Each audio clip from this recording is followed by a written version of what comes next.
Anya here. I have a question for you. Um, do you or have you ever found yourself just eating mindlessly? Just eating, like mindlessly.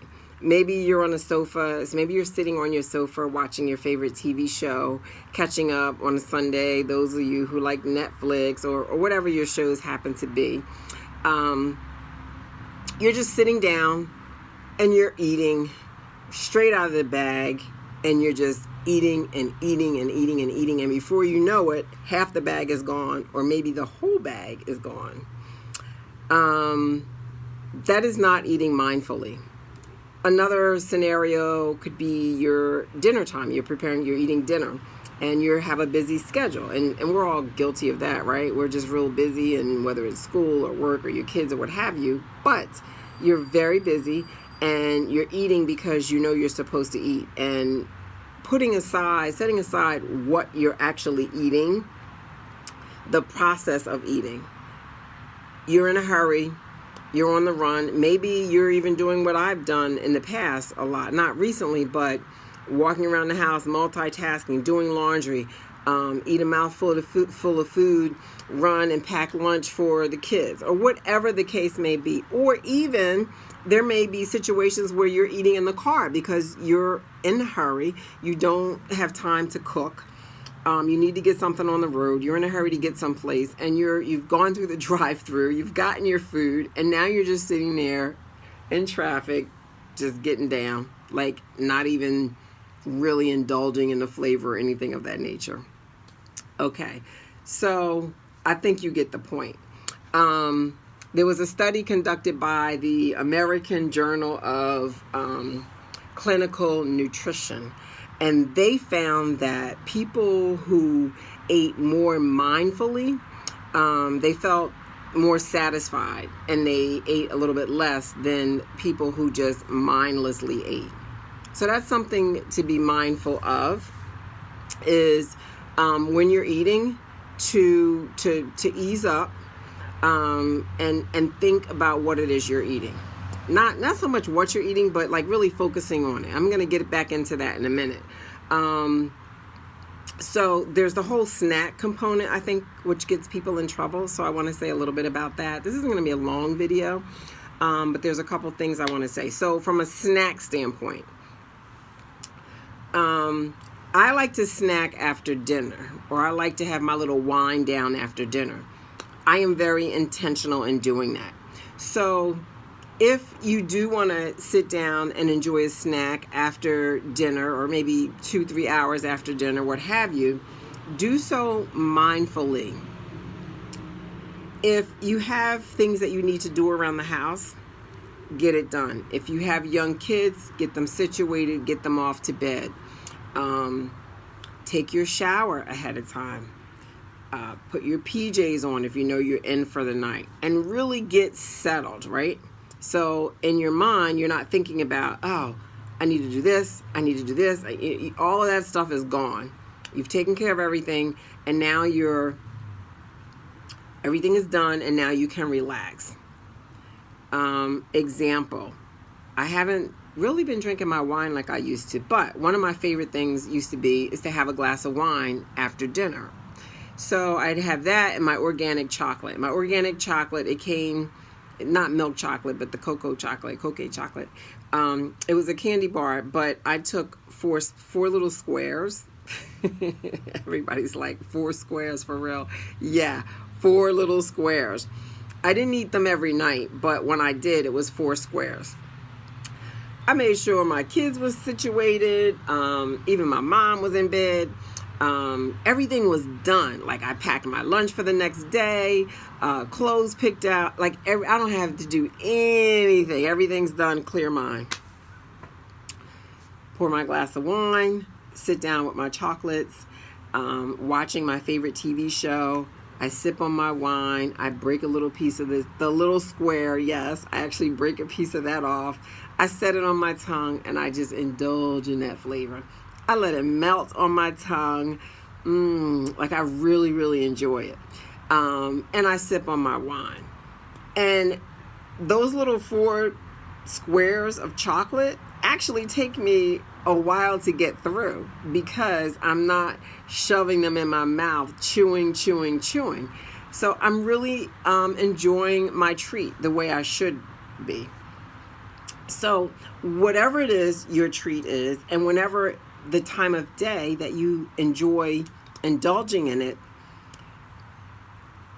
really think about it as you're going through that, okay? So, all right, so I said that. Another factor I want you to consider is what it is you're eating. Okay, so let's talk about the snack thing.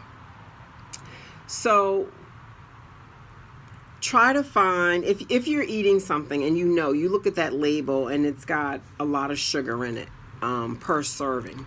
It's got, I don't know, for me, I over 5 grams of sugar per serving is a lot for me.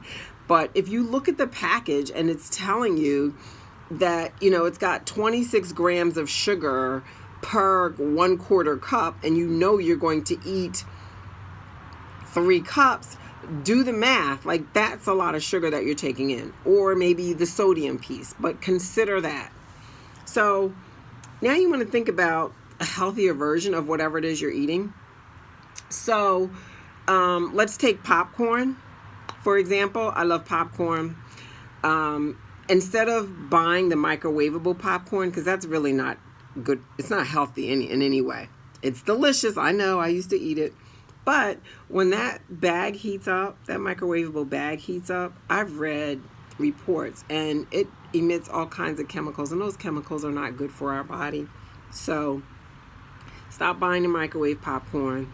Buy your kernels, and you pick the oil and you pop it yourself. You can use an air popper or the old-fashioned way we used to do back in the day of putting it in the frying pan or a big pan with oil. Now, there's advantages to that because I've discovered all kinds of specialty oils. So I love hot, spicy. So there's a jalapeno infused olive oil that I bought when I was visiting Texas. And when I tell you, oh man, it is delicious. So a healthy alternative. If you like cookies and cakes and pies and you like sweets, bake them yourself. Bake your own cookies. And I don't mean the prefab you get in the freezer section of the grocery store. You just slice it and put it in. I mean, no, really, you control the ingredients. Bake your own cake, bake your own pies, bake your own treats. You can even make sweet treats that are good. One of my favorite treats are you take frozen bananas and put them, you could use these as a smoothie, but you can also make frozen ice cream out of frozen bananas, which is absolutely delicious. It's amazing if you haven't had it. Send me a message. I'll share it if you're interested in learning about that. But my point is, you're going to be deliberate in what you eat, not just when you're eating, but what you're eating. So look at what you're eating. And make sure that it's a healthier version of whatever it is you get ready to get down with. And that's the first part. The second part that I want to talk about is I subscribe. I read a lot. And today, one of the sites that I follow, one of the things that I read today yesterday, there was a 21-day mindful eating challenge it was. So it's to challenge yourself for 21 days to eat mindfully every time you sit down and eat. So to eat mindfully basically means, all right, you already chosen healthier food. That's one piece. But this other piece is the actual process of sitting down and really enjoying what it is you're eating. So think about the temperature of the food that you're eating, and before anything else, chewing it, thoroughly chew it. Chew some more. Really chew the food. Okay, so that's one. Another piece to it is the temperature of the food. Pay attention to the temperature of the food. Like, make sure your food isn't too hot or too cold, or it's the temperature that you like. I enjoy medium heated food. I don't like it really hot where I feel like it's burning my tongue and I really can't enjoy the flavor, and oh, it's so hot. No, not that flavor. Not that hot. So for me, like a medium temperature. And then think about it. What it is you're eating it because of what? Is it because it's the only thing in the fridge, it's the only thing available? Is it because it's something that you really enjoy?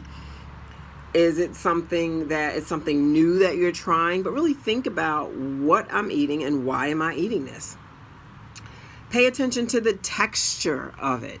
Is it soft? Is it crunchy? Is it really hard? Pay attention to the texture. Just think about it as you're eating it.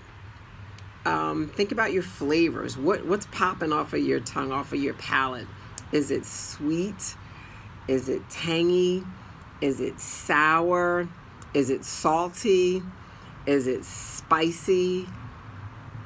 Let it sit there for a minute and really think about what's appealing to you. What does it taste like? Like I talked about my little chocolates.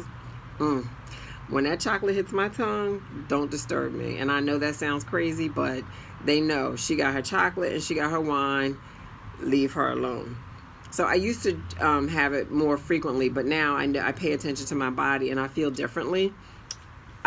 If I drink the wine at night weekly, I feel differently when I wake up, when I have to get up early. So I've set the wine on the shelf for midweek, and maybe I'll have it on the weekends now.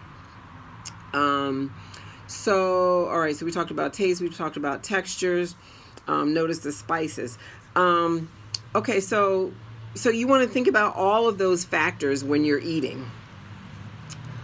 Also, before you sit down and eat, what meal is it? Is it dinner? Is it lunch? And can you control that environment that you're eating in so that you can be mindful? If you eat in the cafeteria at your job, at your employer, and it's busy, is there a place where you can go quietly, where you can really enjoy it? Maybe sit outside or eat in your office, or if there's a lounge, or just think about where you're eating, because your environment plays a factor in your ability to focus too. You may be distracted by something that's going on around you, and you certainly can't eat mindfully if that's the case. What else? So those are pretty much some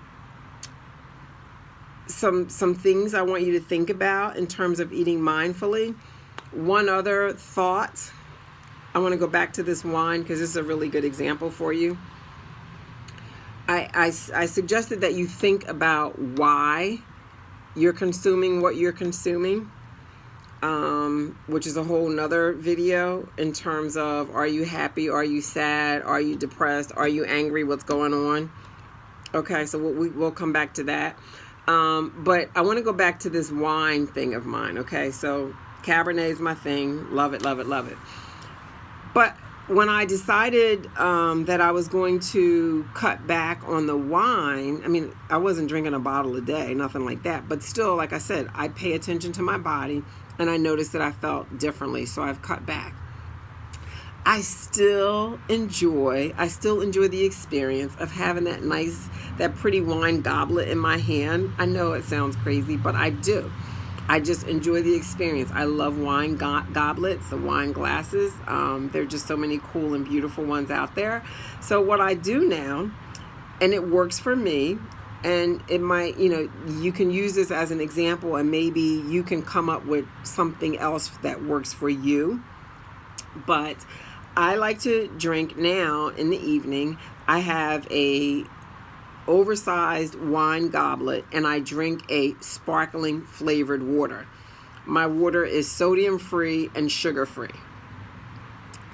I like the bubbly effect of it, and so that's what I drink at night. I drink a lot of water anyway, but the sparkling water at night is my go-to. Sometimes I don't know, I want something to go with that. I need something extra. Put the chocolate aside because I don't really do the chocolate. The chocolate goes with the wine. But I toss some fresh blueberries in there. and that is delicious. So my water is I think it's by Nestle, but it's raspberry flavored. Is